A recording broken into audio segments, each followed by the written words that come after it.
Good morning दोस्तों। आज BSSC का नेक्स्ट का क्वेश्चन दे रहे हैं पहले की तरह और इसे समझिए। चलिए क्वेश्चन पे चलते हैं हम लोग। ये इस टाइप के क्वेश्चन परीक्षा में पूछा जाएगा। अगर आपका दिमाग थोड़ा सा भी इधर उधर होगा तो क्वेश्चन नहीं लगेगा या फिर आपका टाइम टेकन होगा। तो टाइम टेकन के लिए क्या फायदा है, आप इसको समझिए। कह रहा है कि एक परीक्षा में उपस्थित छात्रों की कुल संख्या में से 75% छात्र उत्तीर्ण हुए हैं, मतलब 75% पास हो चुके हैं। उत्तीर्ण के मतलब पास हो चुके हैं, ठीक है। यदि 5050 छात्र अनुत्तीर्ण हुए हैं तो परीक्षा में उपस्थित हुए छात्रों की कुल संख्या क्या था।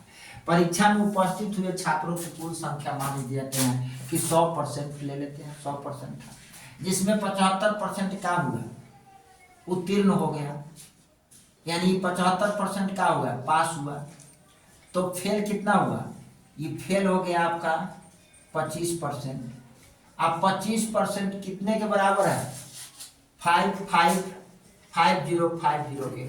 तो 1% कितना का होगा 5050/25, इसलिए 100 पर निकाल देंगे, इसलिए कुल टोटल पर निकाल देंगे, कुल पे यानी 100 पर।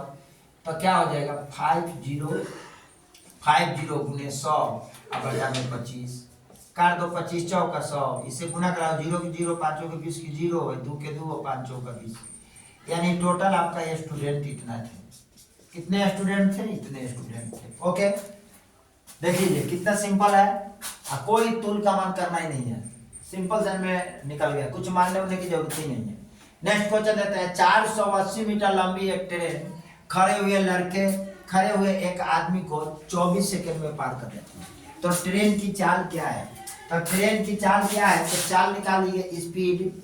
स्पीड बराबर क्या हो जाएगा आपका, चाल बराबर आपका हो जाएगा दूरी। तो दूरी ये हो जाएगा आपका, ट्रेन की लंबाई दूरी हो जाएगी 24 सेकंड, 24 का दिए 24 गुना 48 2 यानी 20 सेकंड, यानी 40 की क्या हो जाएगी 20 मीटर पर सेकंड। 20 मीटर पर सेकंड ये इसकी चाल हो जाएगी। किलोमीटर में नहीं है, नहीं है, किलोमीटर में होगा तो इसको किलोमीटर में चेंज करेंगे, मीटर प्रति सेकंड में क्या आएगा, मीटर प्रति सेकंड स्पीड है। चलिए नेक्स्ट क्वेश्चन।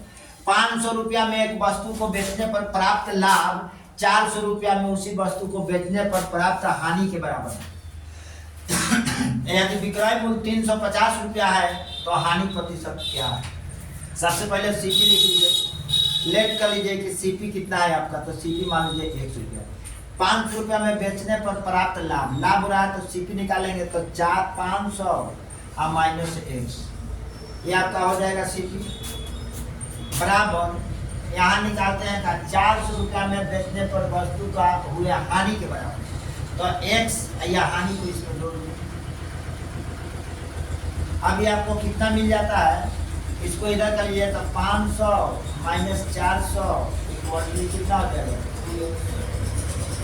बराबर कितना हो जाएगा आपका, हानि आपका हो जाएगा। ये मान लेते हैं हम क्या चीज, एक सीपी मानते हैं, तो ये हानि ठीक है। तो ये 100 इक्वल टू यहाँ 2x, तो x बराबर कितना हो जाएगा 50 हो जाएगा, x बराबर 50। अब 50 रुपया है तो इसका हम क्या माने, सीपी माने कि क्या है, ये आपका किराए मूल्य में से इसको घटा देंगे, यहाँ माइनस कर देंगे, ठीक है। तो ये प्लस हो जाएगा दोस्त, और यहाँ पर क्या हो जाएगा 900 हो जाएगा। तो इसको काटेंगे तो ये मिलेगा कितना आपको 450। अब सीपी हो गया 450, यानी सीपी कितना हो गया आपको 450, आईएसपी है कितना 350। तो इसमें आप निकालिए 100 रुपया का लॉस हो रहा है, तो लॉस परसेंट इक्वल टू 100 बटा में 450 गुने 100, ठीक है। आप इसको काट सकते हो, 0 से 0 काट दो, 5 से काटो, 9 5 45, 5 से 5 गुना 10। अब नहीं कटने वाला है तो कितना हो जाएगा, ये 200 हो जाएगा, इसमें गुना करा लो। तो 200 बटा में 9 इक्वल टू 9 दूना 18, 18 2 20, फिर 9 दूना 18, 2 बटा 9, ये परसेंटेज इसका क्या होगा, हानि का होगा। अब this is your answer. Next question को मेरे दोस्त देखते हैं आगे।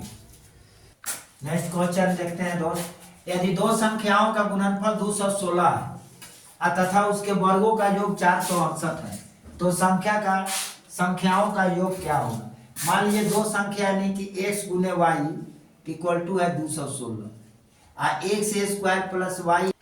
दो संख्याओं का गुणनफल कितना है 216 और उनके वर्गों का योग कितना है 468 है तो संख्याओं का योग निकालो। मान लो कि पहली या दूसरी संख्या, माना कि पहली संख्या इक्वल टू एक्स और दूसरी संख्या बराबर वाई और दोनों संख्या का गुणनफल x गुने वाई बराबर 216 x square plus y square equal to इसके वर्गों का योग 468। अब इसको क्या करते हैं x प्लस वाई का होल स्क्वायर को लेते हैं। x प्लस वाई का होल स्क्वायर बराबर a square plus b square plus 2ab। इसके जगह पर 468 कर देंगे और इसके जगह पर 2 गुने 216 कर देंगे। अब ये कितना होगा 468 प्लस छेदने वाला के 2 2 कम 2 1 3 2 गुना के 4 432। ये कितना आ जाएगा आपका 8 10 की 0 6 3 9 10 0 4 4 8 1 900 आ जाएगा। तो x प्लस वाई का रूट अंडर 900 कर लेंगे, ये स्क्वायर में है तो रूट में चल जाएगा यानी x plus y equal to 30 आ जाएगा। यानी दो संख्याओं का योग कितना हो जाएगा 30 हो जाएगा। आइए आपका आंसर हो जाएगा। नेक्स्ट क्वेश्चन देखते हैं मेरे दोस्त। 104 का 26 भागा गुने 5 ब्रैकेट 1 प्लस 8 गुने 6 माइनस इतना का मान निकालना है। तो कुछ नहीं है इसमें 104 डिवाइडेड बाई 26 गुने 5 कर दो प्लस 8 गुना 16 माइनस 6 कर दो। ठीक है 6 चौक 24 की 4 है 4 गुना 8 दूधा 6 चौक का 24 की 4 6 चौक 24 की 4 गुना 8 दूधा 5 चौक का 20 20 प्लस 16 माइनस 6 यानी 36 माइनस 6। इसका भी आंसर आपका इसका 30 आ जाएगा सिंपल में। नेक्स्ट क्वेश्चन को देखते हैं। यदि किसी संख्या के 1/3 का 1/5 का मान 8 है। आई मान लो एक संख्या है, माना कि संख्या बराबर x तो x का 1/3 का 1/5 का मान कितना है 8 है। तो 3 5 15 15 8 20 से x बराबर कितना आ जाए 3 5 15 15 8 20 से 120 आ जाएगा। 120 अब संख्या का 1/5 मान क्या होगा यानी 120 का 1/5 क्या होगा 5 गुना 10 5 चौक का 20 यानी 24 हो जाएगा। ये आपका आंसर आ जाएगा। ठीक है नेक्स्ट क्वेश्चन को देखते हैं। यदि चीनी के मूल्य में 20% की कम कर दिया जाता है तो एक व्यक्ति 250 रुपया में 20 केजी चीनी अधिक खरीद सकता है। तो प्रति किलोग्राम चीनी का नया मूल्य क्या होगा। कह रहा है कि 20% कम करने पर वो चीनी 2,500 रुपया में 20 केजी चीनी क्या करता है अधिक खरीद सकता है।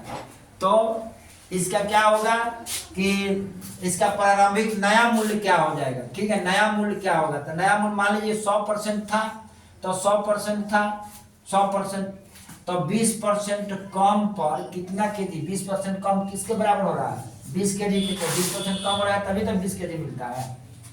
तो अगर 100% कम होगा तो 100% इसको बनाना है तो गुने 5 कर देते हैं, इसको भी गुने 5 कर देते हैं तो 100% इक्वल टू 100 रुपया। तो नया मूल्य क्या होगा इससे भाग लगा देंगे तो नया मूल्य हो जाएगा आपको कितना 2,500 और बटा में 100 10 10 10 यानी कि 25 रुपया। ये आपका हो जाएगा आंसर। Okay next question.